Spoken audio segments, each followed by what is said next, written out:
What's going on, everyone? Welcome back. Today I'll be talking about all the levels in Super Mario Sunshine and trying to figure out which one is the worst of the worst. Now, there aren't as many levels in Mario Sunshine compared to the vast majority of Mario games, but there is a lot to say about them. There's quite a lot of content in almost all the levels, even like the hub world, there's a lot to say.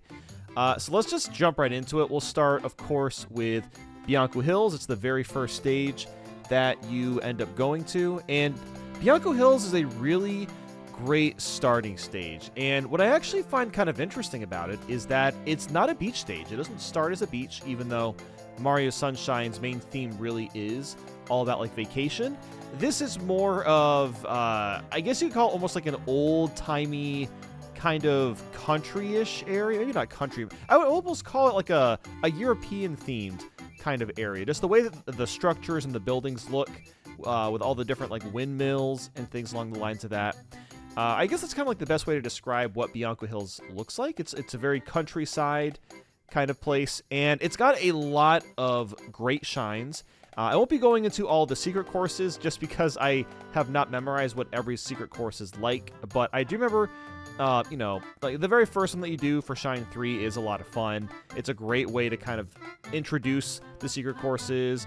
Fighting off PD Piranha, really, really cool. It kind of has like that same impactful moment that like, King Bob-omb originally did from Mario 64.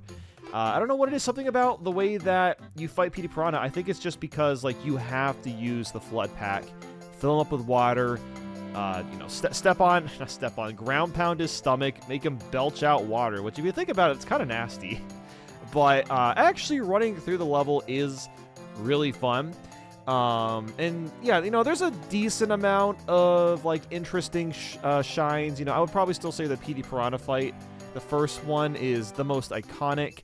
Of course, you do fight him again. PD Piranha Strikes Back for Shine 5, where he's like flying around and you have to like kind of snipe him with your flood. But yeah, beyond that, there's not too much. There's actually like two different red coin missions. Of course, there's red coins in the village, and then there's red coins around the lake, which is like the 8th shine that you end up getting. But I would still say this one is pretty fun to run around in. It's not too big. It's not too difficult to navigate. So I think I'm debating on like either A tier or S tier. This might end up being an S tier. I think for now, let's keep Bianco Hills an S tier. I think it works really well here. Just because there isn't really any flaws per se. Maybe it's not the most interesting location, but in terms of like actually running around and exploring, Bianco Hills is just perfect for that. So yeah, I'm thinking that we're going to keep it in S tier for now. I don't think it'll end up being my favorite place, just because the theme itself isn't the most interesting in the game, but it does what it goes out to do, what it really needs to do, which is be a great introduction for what's to come.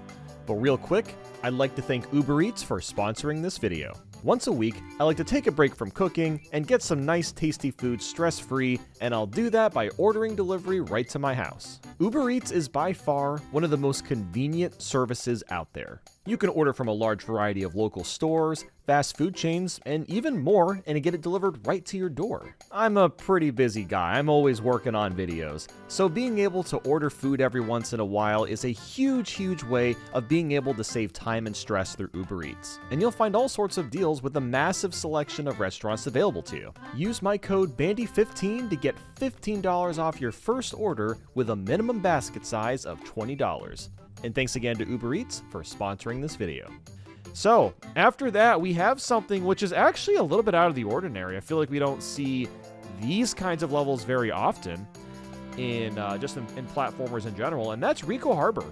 Like, it's literally just like a harbor, right? There's a bunch of boats carrying cargo and whatnot. You got I love the oil just like being completely surrounded encased all over the water. I think that's such a fun touch, just because boats pollute the water a lot, obviously. So actually incorporating the pollution into the gameplay itself is a really fun idea. And then on top of that, like, the enemies that you're fighting, the bosses that you're fighting, are kind of like nasty too. You got to fight the big blooper. He's puking ink and stuff. And maybe that's what it is, right? Maybe all of the black stuff in the water is just like blooper ink. But I've always thought of it as like just the oil from the boat, the pollution from the boat. And maybe it's both, who knows? I guess no one could really tell. But what I really like about Ricco Harbor is that it's actually pretty challenging. And just the fact that like the theme itself is very, very unique. There are a few different levels here, or a few different shines here that definitely kick my butt, going for the caged shine sprite. Well, of course, you can use the rocket nozzle to get around. If you actually climb around the level itself, like the normal way, it can be a little tough. Like the platforming's very, very narrow, and for a second stage, it really kicks it up quite a bit.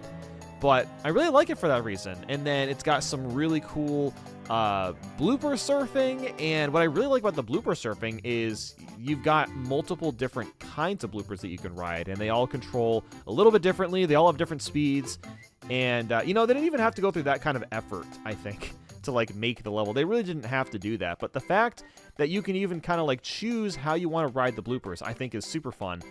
And yeah, those levels are just, or those shines are just great. And then Yoshi's Fruit Adventure. I probably will bring up the 8th shine in all of these because most of them are generally like really, really unique.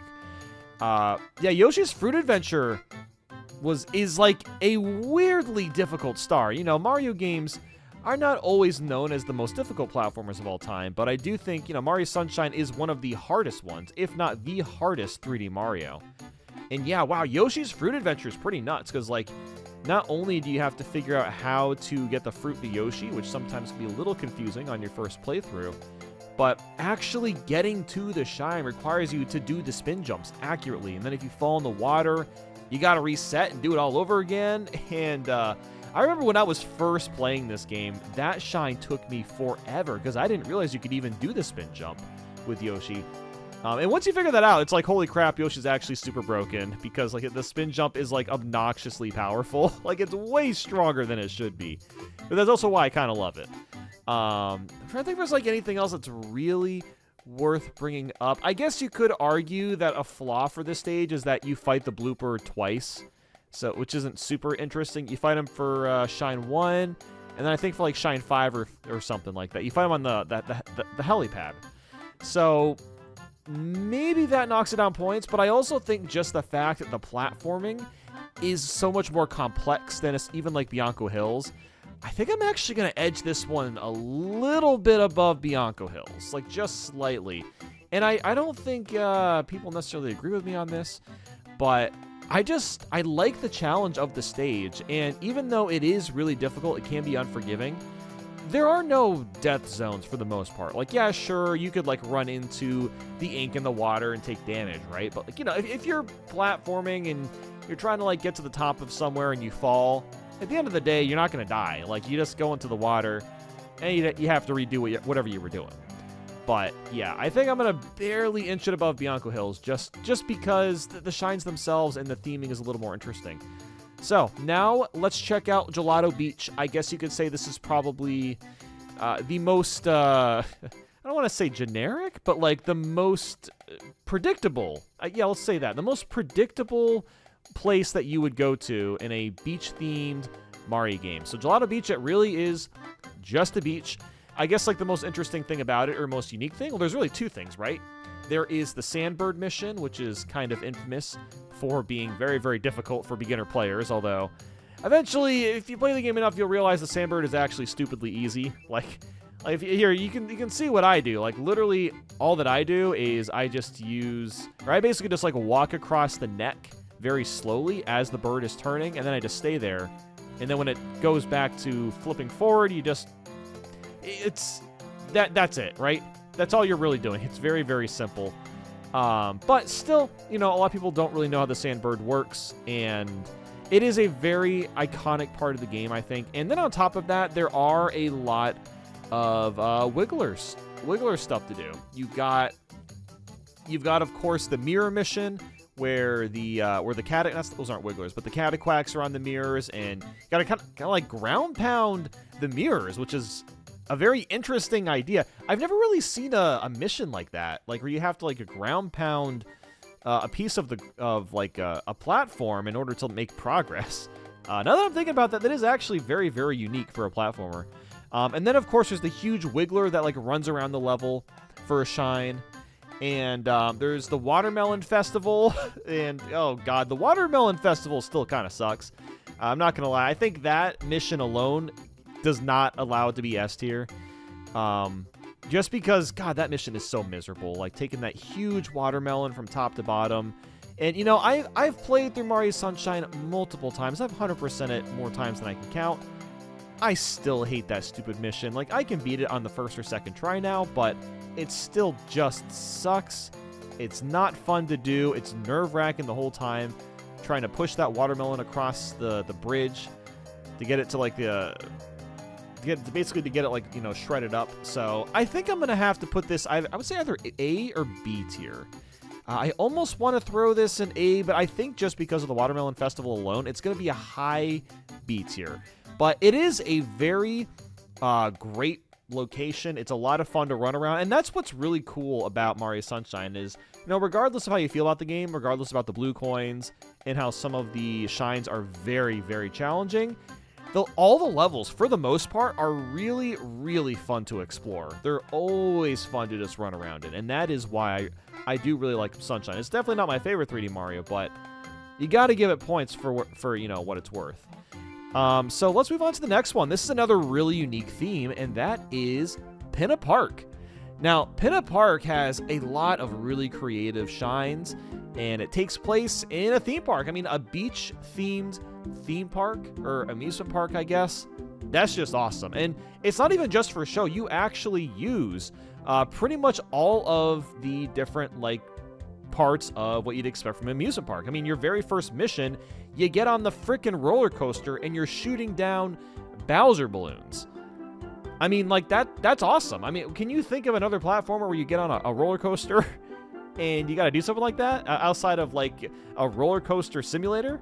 Like, I can't really think of another game that does anything like that. I think that is just really, really cool. And there's a really hard mission, too. For Shine 8, the balloons, you got to shoot all 20 balloons. And, like, there's, like, 3 laps or something. That is really damn hard.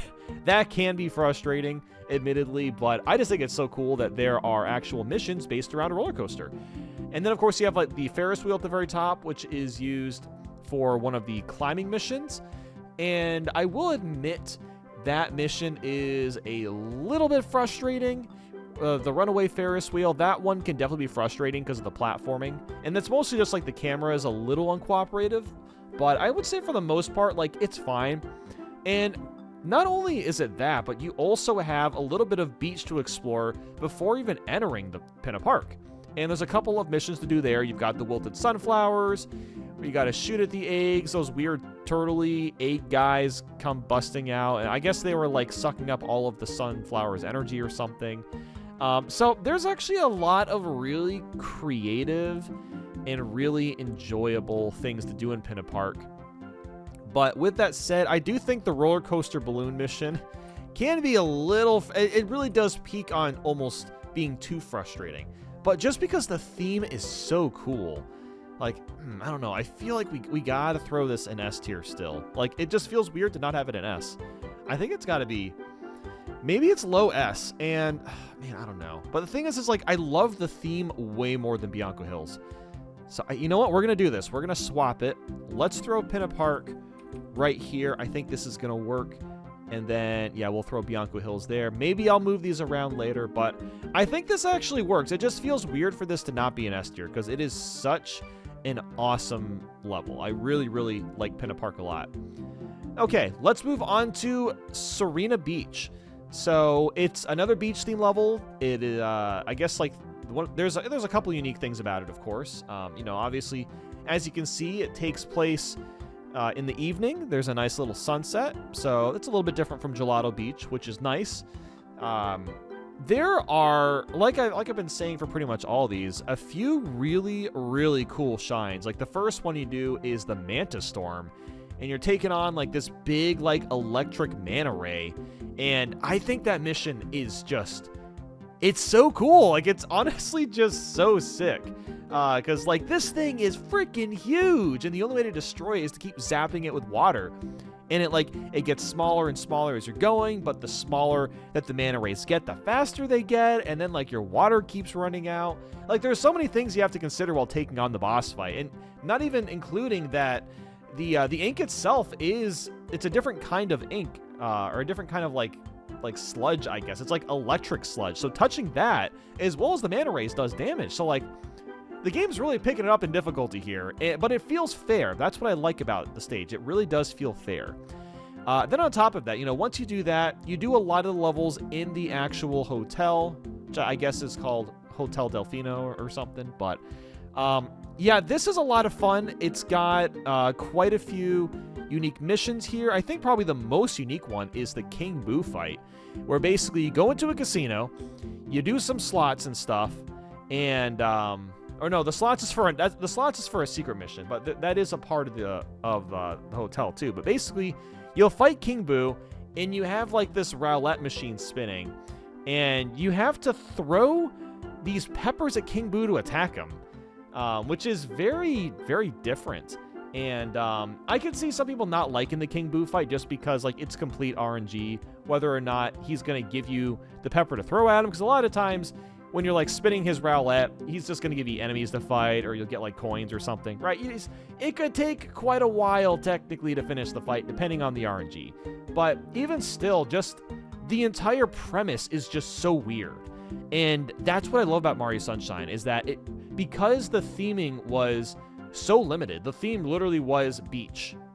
That's all the developers had to work with. Just because of that, they really had to get creative with those themes and what they could really do with it. So it's okay, we've done beach. What do people do at a beach? Well, a lot of them are in hotels. Most people go to a hotel when they're at a beach, obviously, when they're on vacation. What's in the hotels? Well, there could be bedrooms. There could be hidden casinos. And I just love that the game explores all of that. I think that's so cool. Now, with that said, there are a couple of shines here that are just kind of okay. The red coins can be a little annoying to do just because actually navigating the hotel can be a little strenuous, and that's mostly because a lot of the doors are locked, and to get from room to room, a lot of times you have to go to the roof and go through this complex maze, and you got all these boos there, and a lot of times you'll need Yoshi to eat the boos, but then even just getting Yoshi to spawn takes a lot of effort. And while I do appreciate all the time and thought that really went into the hotel and its complexities, it also kind of hurts it. I think it kind of kills the pacing for a couple of the shines. So I think for that reason, I'm probably going to throw this in A tier. Even as much as I like that King Boo shine, I think it is really cool. There's just a couple of the shines that you do in the hotel that are just kind of grindy. Like I said, the red coins aren't super fun. And then you're at a time limit too. So if you don't know where the red coins are and you mess up, right, you got to do it all over again. And that often happens because I play the game a bunch, but I always tend to forget where 1 or 2 red coins are. And what will often happen is I'll get down to 6 or 7 coins and then the time is over. Then it's well, okay, cool. I get to do it all over again, I guess. But yeah, I think A tier is probably going to be fine for Sirena Beach. I think that'll probably do the trick. But yeah, next let's move on to Noki Bay. So, man, I don't know how I feel about Noki Bay. I really, really like the music in Noki Bay. I mean, I like the music in every level. The music's phenomenal in this game, but Noki Bay in particular just has this really strangely calming aura for what is one of the most vertically based levels in the entire game. A lot of this level is about climbing up, which, obviously it can be very fun to do.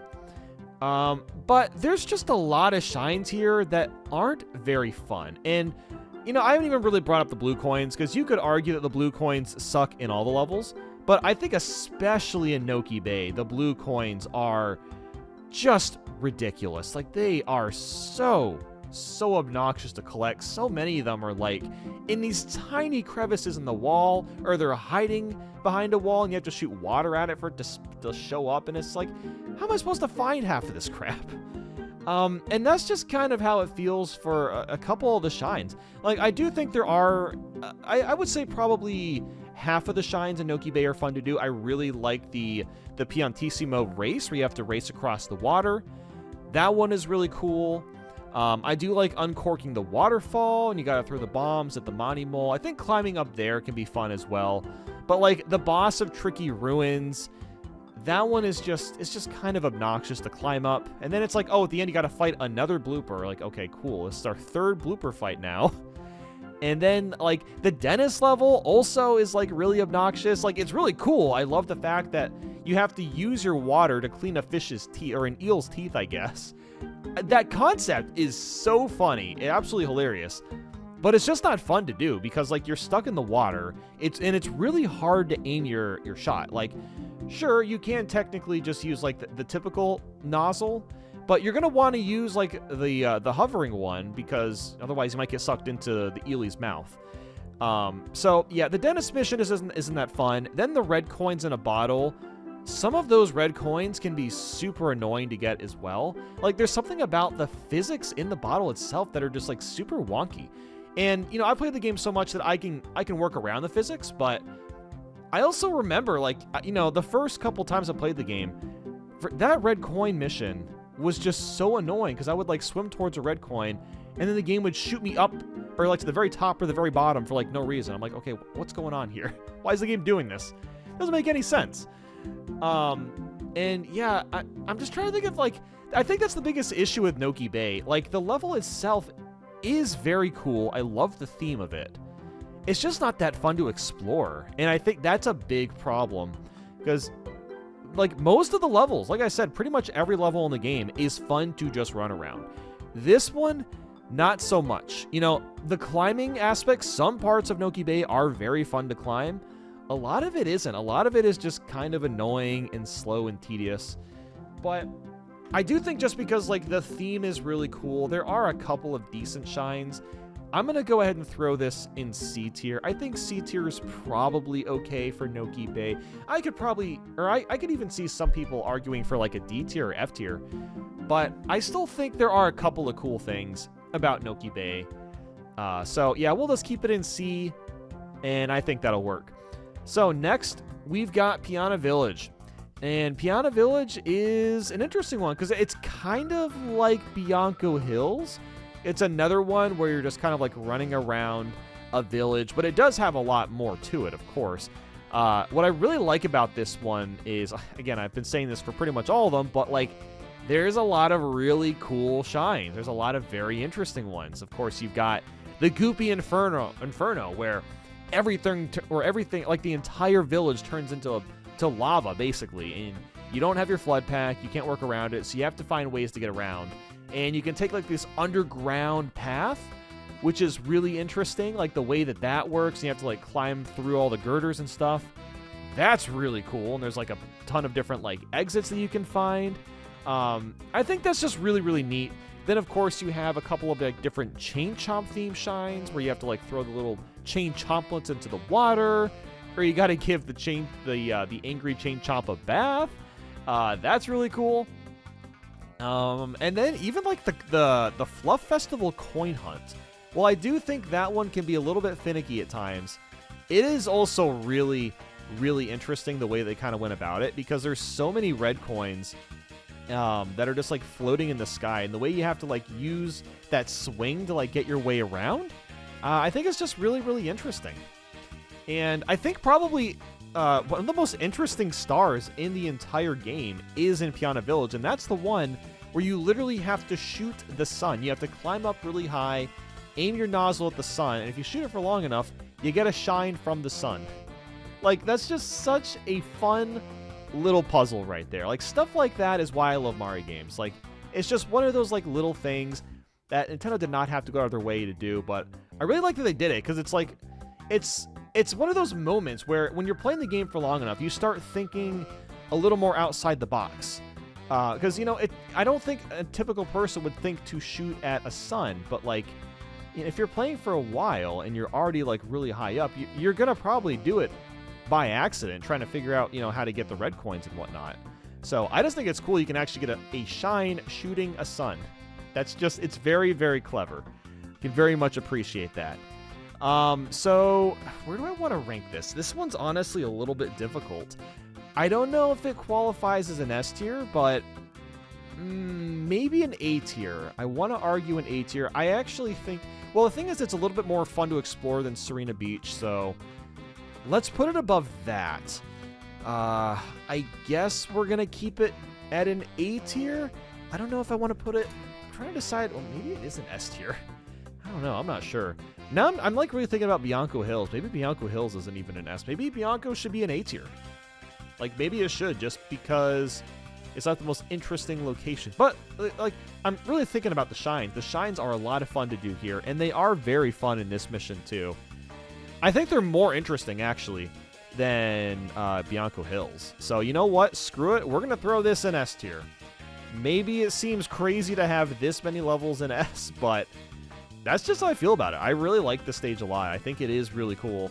Yeah, I mean, really, again, like, your enjoyment of the stage really will come down to how familiar you are with the game, because, like, a lot of people probably don't like Pianta Village just for the Goopy Inferno, and that's why I'm not ranking it as the best of the best, because that mission in particular can be very frustrating at first, but there's a lot of ways to complete it.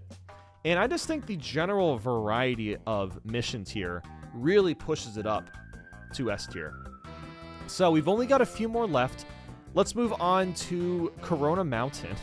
This one is so funny to me because every time I think of it, I just think of COVID, because everyone was calling it like the coronavirus for a while. And yeah, that's just all I think of. This is just like the COVID-19 mountain. Anyway, this is structured very much like a typical Bowser level. So, you know, like with Mario 64, you've got your Bowser levels that are linearly based. This one is the exact same concept. There's only one of these in the game, which I think is fine. What I find to be very interesting about this one is just how difficult it is. It is very, very challenging because, you know, the lava's a one-hit death, and almost all the platforms are spikes, so you have to jump around them. And you know, if you get you can, I think, technically survive touching the spike, but usually your energy or your energy will drain in like a second or two. So you really can't touch anything. You can't touch lava or any of that stuff. You just have to avoid all the obstacles in your path. And then at the end, you got the boat ride. And that is very, very difficult to control the first time you use it. I remember I would die so many times at Corona Mountain just because I didn't understand the boat. But really the big thing with that boat ride is just taking it slow and really paying attention to what direction the boat is traveling in. As long as you do that, you can get across no problem.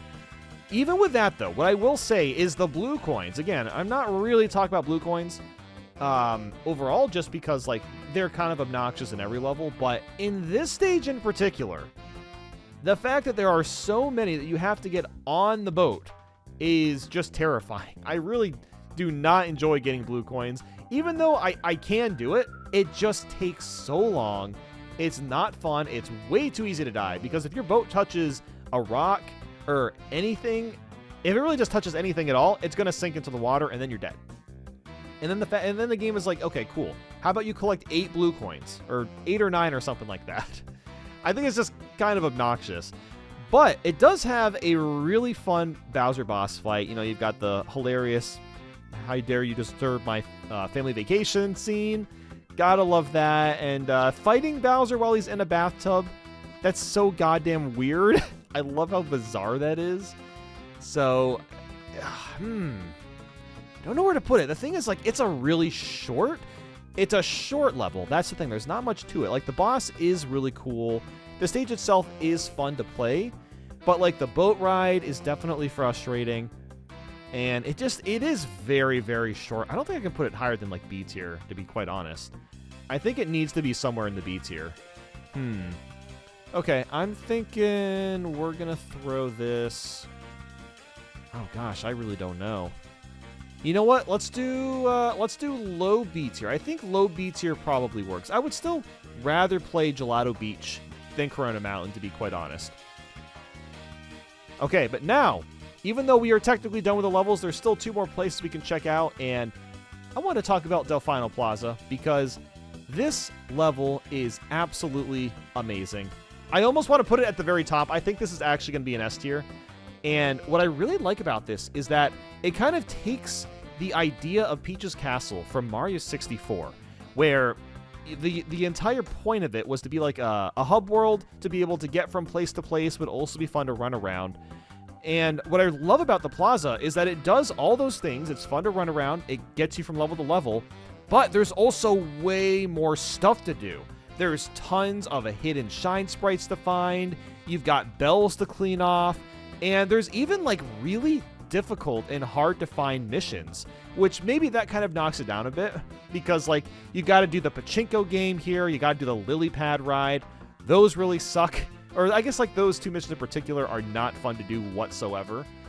But even so, even with those really difficult missions, I still think this has got to be an S tier just for the sheer vibes and just how fun it is to run around. There's just something that's so thrilling about running across rooftops, especially when you're in a 3D platformer. Like, it's one of those things that when you're a kid, you always want to be able to do, is just run. Just like be in a city or something, be able to run across roof to roof. And, you know, it's not something that you can really do in real life, but being able to experience that feeling in a 3D Mario game like this is just so cool. And, I don't know. I think this has to be S tier. Even though Pachinko game and the lily pad suck, I think this is still an S. I just don't know where I'd put it. I think I would rather be there than Bianco Village and Bianco Hills and Pianta Village. Maybe even more than Pinna Park. Actually, this is going to be crazy, but I'm putting it as the best place. Like, because here's the thing. There's been so many times where I have played Mario Sunshine, and all that I did in the game was just run around the stage. I didn't do anything else besides just run around the hub world, and I was perfectly happy just doing that. Like, you have everything you need. You can use all the different nozzles. There's a purpose using the turbo nozzle to, like, you know, surf through the water really quickly. You've got, of course, the rocket nozzle to reach the bells, and then the hover nozzle to help you get across the rooftops. And there's just tons of secret shines to find. There's entire underground paths. There's just so much to it. I think this is actually going to have to be my favorite level. But now, we're going to be getting to what is definitely the worst level in the game, because it barely even counts as one, and that is the Delfino Airstrip. Now, of course, this is where you start when you play the game. The plane crashes. You got to fight the blooping guy, but you do come back here at some point to collect some red coins. And while I do enjoy the red coin mission, I think that one is really fun, because this is really one of the few times you really get to use the turbo nozzle for a mission specifically. That's all there is to it. It is literally just an airstrip. Like, there's really nothing else to say about it. And I think for that reason alone, it kind of has to be D tier, because there's just nothing to do. You got a couple shines to get. You got, I think, one blue coin to get here, and that's it. Like, you're really not doing anything else beyond that. So, yeah, I think that's probably going to be everything. I know there wasn't quite as much to say compared to, like, Mario 64, but there's just not as many levels in Sunshine. And it was honestly really interesting to, like, go through all these levels one by one, because I think about all the times that I've played Sunshine and how frustrating and annoying that game can be. But it's like, at the end of the day, the levels are still really unique, really fun to explore. And I think it's like, it stinks, because I feel like the big issue with the game is just really a lot of it is just the blue coins. If you're going for all the blue coins, it makes the game way harder and way more obnoxious to play than it really should be, because just doing the regular shines is so much fun. Almost all these levels are great. Like, even Noki Bay, I have it in C tier. It's not even that bad of a level. There's just portions of it that aren't fun to climb. But everything else is just a romp. It's just a straight up romp. So, yeah, I think that's going to be that. Let me know what you think is the best and worst level of Mario Sunshine is. And that's it. Bye.